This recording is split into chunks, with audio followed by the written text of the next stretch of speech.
Magandang gabi, aking kaibigan. Ngayong gabi, ang kwento natin ay tungkol sa isang napakabait at napakayaman na lalaki.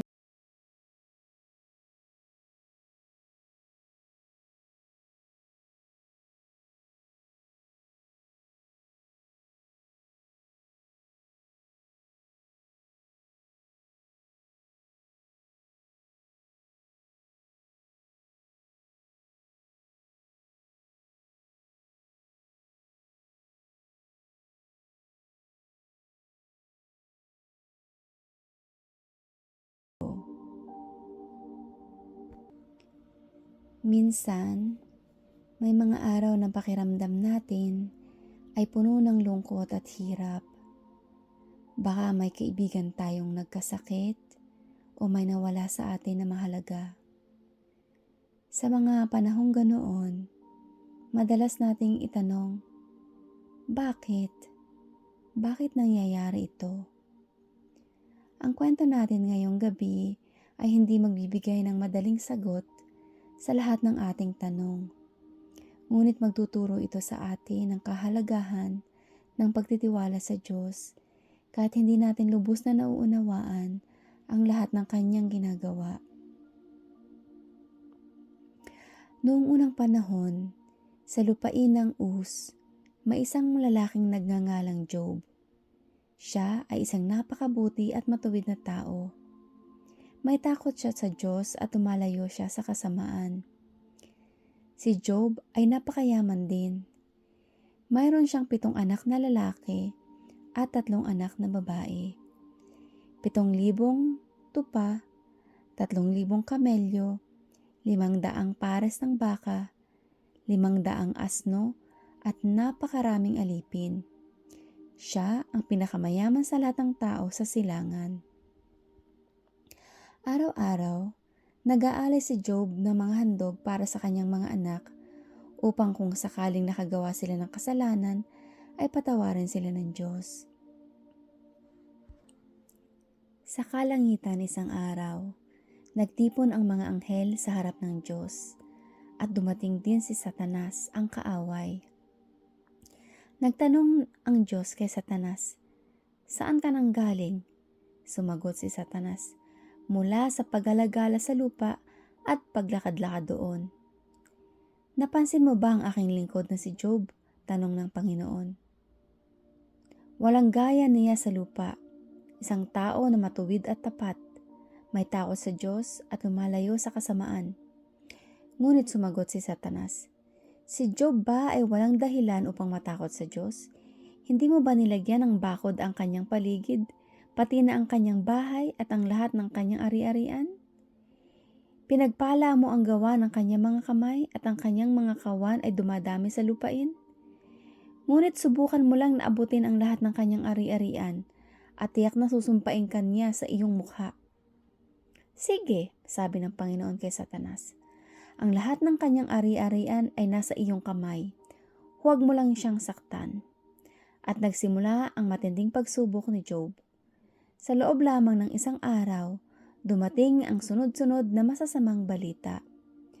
Ang kanyang mga baka at mga asno ay kinuha ng mga sabeyo, at ang kanyang mga alipin ay pinatay.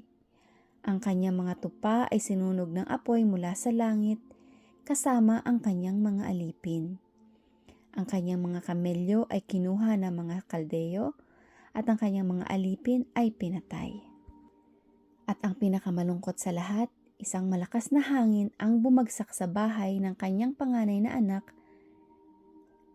at namatay ang lahat ng kanyang mga anak. Napakalaking trahedya ang nangyari kay Job. Nawala ang lahat ng kanyang ari-arian at ang lahat ng kanyang minamahal na anak. Ngunit sa kabila ng lahat, hindi nagkasala si Job.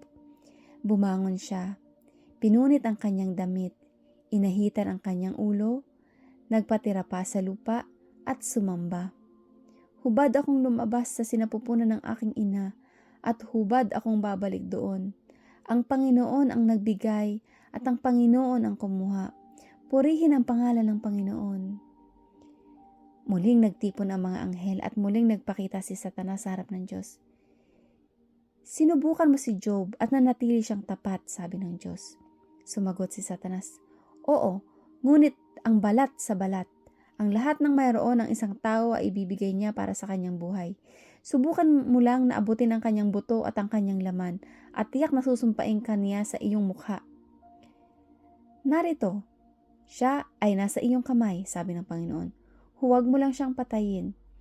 Kaya't sinaktan ni Satanas si Job na mga masasamang pukol mula sa talampakan ng kanyang paa hanggang sa kanyang ulo. Napuno ng nana at sakit ang kanyang katawan. Naupo si Job sa gitna ng abo at kumuha siya ng peraso ng banga upang kaskasin ang kanyang mga sugat. Maging ang kanyang asawa ay nagsabi sa kanya, patuloy ka pa ba sa iyong katapatan? Sumpain mo ang Diyos at mamatay. Ngunit sumagot si Job, nagsasalita ka tulad ng isang hangal na babae. Tatanggapin ba natin ang kabutihan mula sa kamay ng Diyos at hindi natin tatanggapin ang kasamaan? Sa lahat ng ito, hindi nagkasala si Job sa pamamagitan ng kanyang mga labi.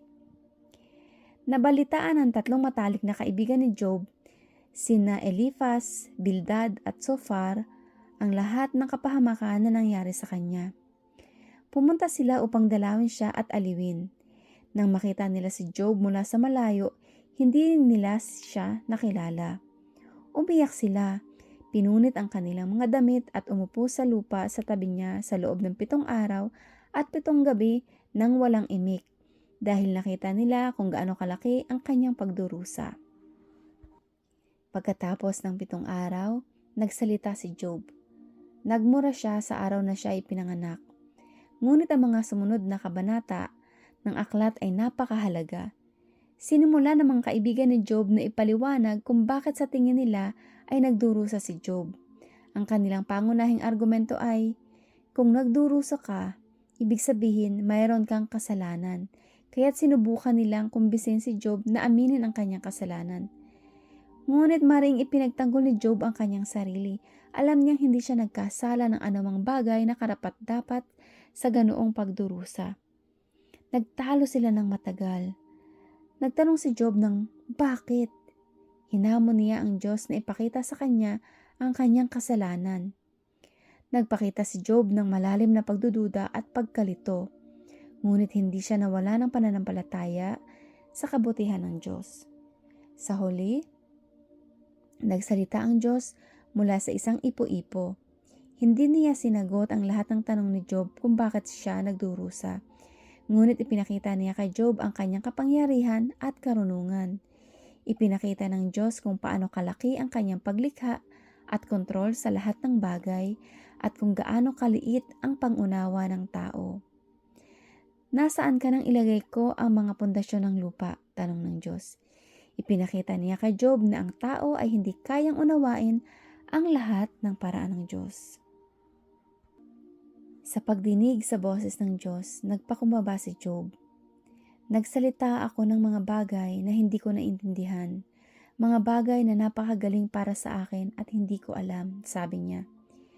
Binalik ko ang aking sarili sa alikabok at abo at nagsisisi. At matapos ang lahat ng ito, binalik ng Diyos ang kayamanan ni Job, doble sa kanyang dating kayamanan. Nagkaroon muli siya ng 7 anak na lalaki at 3 anak na babae. Nabuhay si Job ng mahaba at masaganang buhay. At nakita niya ang kanyang mga anak at ang mga anak ng kanyang mga anak hanggang sa ika-4 na henerasyon. Ang aklat ni Job ay hindi nagbibigay ng madaling sagot kung bakit nagdurusa ang mga matutuwid. Ngunit itinuturo nito ang kahalagahan ng pagtitiwala sa Diyos sa gitna ng pagdurusa. Ang pagtitiyak na ang Diyos ay laging nasa control at na siya ay mabuti kahit hindi natin lubos na nauunawaan ang kanyang mga paraan. Ang pananampalataya ni Job ay nanatili at dahil doon, siya ay pinagpala. Ngayon aking kaibigan, habang ikaw ay humihiga at naghahanda para sa matamis na tulog, ipikit mo ang iyong mga mata. Isipin mo ang pagtitiis ni Job at ang malaking pagmamahal ng Diyos. Magdasal tayo. Mahal naming Diyos, salamat po sa kwento ni Job na nagtuturo sa amin tungkol sa pagtiyatiyaga sa pagdurusa. Salamat po sa paalala ng iyong mga plano ay mas mataas kaysa sa aming mga unawa at na ikaw ay laging nasa control at mabuti.